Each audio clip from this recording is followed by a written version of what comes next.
साध संगत जी, प्यार से कहना धर्मकार जी। साध संगत जी, ये संसार माया का है और माया लुभायमान है और इसे देखकर भूल जाते हैं अपना कर्म। इस दुनिया में आने के बाद इस परमपिता परमात्मा को जानना चाहिए, समझना चाहिए, देखना चाहिए और यह देखने योग्य है और देखा भी जा सकता है। जब सद्गुरु जीवन में मिल जाते हैं तब ये नज़दीक दिखाई देने लगता है, क्योंकि जिस आँख से इंसान इस परमात्मा को देखना चाहता है उस आँख से यह परमात्मा नहीं दिखेगा, क्योंकि ये शरीर ही माया की बनी हुई है। ये माया देखती है कि जब ज्ञान की दृष्टि मिलेगा तब यह परमात्मा पार ब्रह्म परमात्मा दिखाई देता है।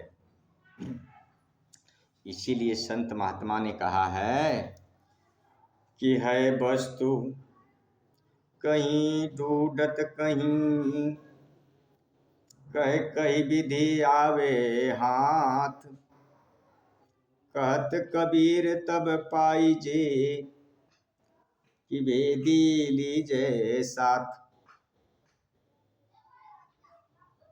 कहने का भाव, जो जानता है वही जना सकता है, जो जानता ही नहीं क्या दिखाएगा। जिसके पास आंख ही नहीं हो वो खुद ठोकर खा रहा है, आपको कहाँ से बचा सकता है। बचाएगा वो कि जिसके पास निगाह हो, इस परम पिता परमात्मा को अखंड ज्योति जो दिन रात जल रही है उसे दिखाने के लिए किसी ज्ञानी महापुरुष को हमें चाहिए। इसलिए कबीर साहब कह रहे हैं कि है वस्तु कहीं ढूंढत कहीं, कह कही विधि आवे हाथ, और कहत कबीर तब पाइजे जब भेदी लीजिए साथ। इस भेद को जानने के लिए किसी हमें ज्ञानी महापुरुष को ढूंढना चाहिए। लेकिन साध संगत जी, ज्ञानी पुरुष ना ढूंढकर ये संसार के कर्म कांड ढूंढता है। क्यों कह रहे कि जब तप से नहीं जाना जाए, कर्म धर्म से कोसों दूर, कहे अवतार मिले यदि सतगुरु, तब देखे ईश्वर का नूर। जब सद्गुरु जीवन में जब तक नहीं मिलेंगे तब तक यह अखंड अविनाशी नहीं दिखाई पड़ेगा, क्योंकि ये तो आँख है, सब कुछ देखता है। लाल पियर करिया गोर, सूर्य तारा चंद्रमा आग पानी सब देखता है, लेकिन परमात्मा जो सर्वत्र सब जगह समाई हुई शक्ति है उसे नहीं देखता है। क्यों नहीं देखता है? उस गुरु की जब तक निगाह नहीं मिलेगी तब तक यह दिखाई नहीं देगा। इसीलिए संत महात्मा कह रहे हैं कि है नियरे सूझत नहीं, धिक धिक ऐसे जिंद, कह तुलसी यह संसार को भयो मोती आवे। तुलसीदास जी भी इस ब्रह्म ज्ञान को प्रदान कर रहे हैं कि नज़दीक से नज़दीक, इतना नज़दीक कोई नहीं है जितना मेरे नज़दीक परमात्मा है। इसी परमात्मा के लिए भी तुलसीदास भी चता रहे हैं कि ये नज़दीक है, लेकिन इंसान दूर दूर हिर रहा है। वो सोचता है मैं तीर्थ में चला जाऊं, मैं कहाँ चला जाऊं, मैं वन में चला जाऊं, घर छोड़ दे रहा, परिवार छोड़ दे रहा है, लेकिन घर परिवार छोड़ने से परमात्मा की प्राप्ति नहीं होती। यह जबकि हकीकत बताया जा रहा है, कोई कोई धन का, कोई मन का, और कोई तन का मान करे। जिस मालिक ने दिया है सब कुछ, उसकी ना पहचान करे। यह सुंदर से काया शरीर जिसने दिया है, उसकी ना पहचान करे। तो पहचान 4 दिन का कर रहा है, जो बना सो बिगड़ जाएगा। जो दिख रहा है ये नाश्वर है, लेकिन जो नाश्वर नहीं होगा, जो एक रंग है, इसके लिए संत महात्मा ने कहा है कि जमी जमा के बीच में समस्त एक ज्योति है। घाट है न बाढ़ है, न घाट बाढ़ होता है, कि जो न घट रहा है न बढ़ रहा है, एक रस है। ऐसे संत महात्मा ने इसको दर्शाया है, समझाया है। अब ये श्रेष्ठ योनि इंसान को मिला है, इस समझने के लिए अगर अब की पासा ना फिरे, फिर 84 जाए। तो 84 का बंधन काटने के लिए हमें मनुष्य जन्म मिला है, क्योंकि कह रहे हैं कि बंधन काट मिलावे राम। जिस बंधन से हम बंधित हैं, जो बार बार हम जन्म ले रहे हैं, संसार में आ रहे हैं, जा रहे हैं, ऐसे जन्म मरण का गेड़ छोड़ने का बारी ये मनुष्य योनि ऐसे है, यह छूट जाती है। और जब तक जीवन में सद्गुरु नहीं मिलेंगे, तब तक यह संभव नहीं है। इसीलिए सद्गुरु की सभी जिक्र करते हैं, जानते हैं, मानते हैं, क्योंकि भगवान कृष्ण ने अर्जुन के साथ रहे, लेकिन कुरुक्षेत्र के दान में यह ब्रह्म ज्ञान भगवान कृष्ण अर्जुन को दे रहे हैं कि देख अर्जुन, मेरा एक अविनाशी रूप जो कभी सर्वनाश नहीं होता है, प्रलय काल के साथ यह प्रलय नहीं होता है, ये मेरा अविनाशी रूप है।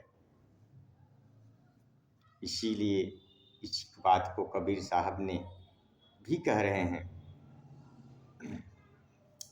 कि कबीरा मन निर्मल भयो, अजैसे गंगा नीर, आगे पीछे हर फिरे, कहत कबीर कबीर।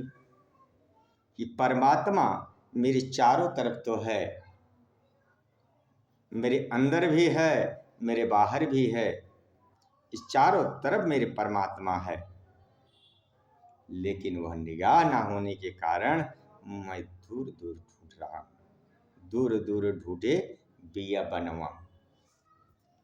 तो इसे देखो, समझो, सद्गुरु ढूंढो, कि सद्गुरु जब मिल जाएगा तो ये पूरा बात बन जाएगी, ये मनुष्य जन्म हमारा सार्थक हो जाएगा। इसी के लिए संत महात्मा ने चेताए हैं, बताए हैं और कह भी रहे हैं। 4 दिना के काया पाके, भूल गया नर हंसती को। क्या? 4 दिना के काया पाके, भूल गया नर हंसती को। अंत एक दिन आ जाएगा, पड़े छोड़ना मस्ती का। यह सब कुछ छोड़ना पड़ेगा। 4 दिना की काया पाके भूल गया तुझको भगवान। यह भगवान को तू भूल जा रहा है। जिस तरह तू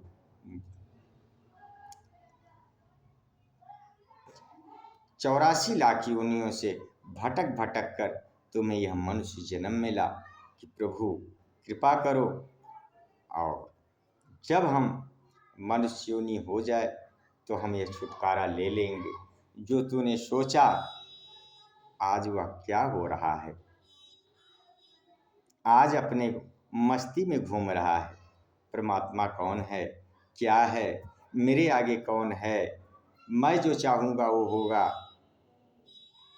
अरे तुम चाहोगे सो होगा, लेकिन कर्ता को देखो। कर्ता करे न कर सके, गुरु करे सो हो। गुरु को भी देखो। भगवान राम ने गुरु वशिष्ठ महाराज को बनाया, कबीर साहब ने रामानंद जी को बनाया, मीरा ने रविदास को बनाया। सात संग जी गुर निध भव निध तरई न कोई, जो बिरंच शंकर सम होई। ऐसे बिना गुरु का उद्धार नहीं हो। और गुरु भी बनाना है तो समझ कर बनाना है। कह कन फुकवा गुर हद का, कह बेहद का गुर और, कह बेहद का गुर जब मिलई, अब मिलई ठिकाना ठौर। क्योंकि सात संगत जी हद से, हद में नहीं ईश्वर है, हद के परे है। सात संगत जी इसका आदि ही अंत नहीं है। कान फूकने की बात नहीं कि राम राम कह दो, नाम से काम नहीं बनेगा। जैसे भूख लगी हो, खाना खाना खाना कह देने से पेट नहीं भरेगा। प्यास लगी है, पानी पानी कह देने से प्यास नहीं बुझेगी। धन कह देने से धन नहीं होगा। इसी तरह इस परम पिता परमात्मा को, आत्मा मीन्स परमात्मा, इसीलिए तुलसीदास जी भी कह रहे हैं कि ईश्वर अंश जीव अविनाशी, ईश्वर अंश जीव अविनाशी, चेतन अमल सहज सुख राशि। ये सुख की खान है, क्योंकि जन्म मरण के मिटे अंदेशे, साधु के पूर्ण उपदेशे। अगर जीवन में साधु सही मिल गए तब तो सही बात बन गई, नहीं तो फिर कोई दोनों को नरकी में ठेली के ठेला। क्योंकि ऐसे समय सदगुरु की खोज करो जिसे ये उद्धार हो जाए और जीते जी हासिल कर लो, और ये मन में दृढ़ विश्वास बन जाए कि मैं ना मरी हो संसारा, मुझे मिला जिया उन्हारा। क्योंकि ये जब नहीं खत्म होगा, जब ये नहीं मरेगा मिटेगा, इसका सर्वनाश निराकार परमात्मा का नहीं जब होगा, तो मेरा नाश कैसे होगा। क्योंकि इसका अंश है, प्रकृति से के परे है। तो जब प्रकृति के परे है, जब उसका नाश ही नहीं होगा तो मेरा नाश कहाँ से होगा। इसलिए संत महात्मा ने चेता रहे हैं, समझा रहे हैं कि जागो, समझो। ये समझने की वेला है। और जो समझ गया अब की पासा ना फिरे, फिर 84 जाए, तो वह छोड़ दो कि फिर हम 84 में नाना प्रकार से भटके मेरी आत्मा। सात संगत जी प्यार से करना। धन्यवाद जी।